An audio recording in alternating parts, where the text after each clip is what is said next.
PRO11 naghatid ng tulong at serbisyong medikal sa mga pulis at komunidad sa Manay, Davao Oriental. Detalye ng balita mula kay Jun Soter mula sa Action Radio Davao. May buntag ni mo, Jun.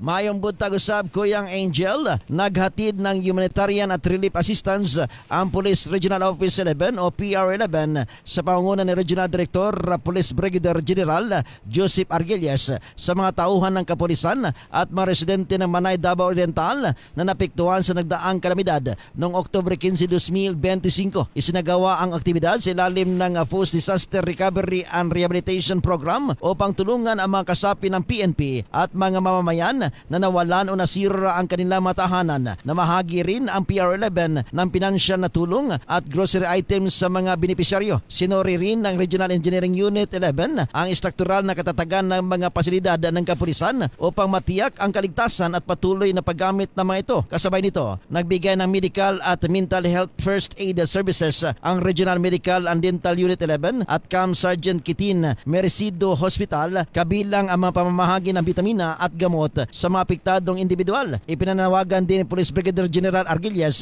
na ang naturang programa ay bahagi ng patuloy na pagtugon ng PRO11 sa kapakanan ng mga tauhan at sa pagbangon ng komunidad. Alinsunod sa advokasiyang serbisyong mabilis, tapat at nararamdaman ng Philippine National Police. Ito si Jun Soter para sa DZRH. Una sa Pilipinas, una sa Pilipino. Daghang salamat, Jun Soter.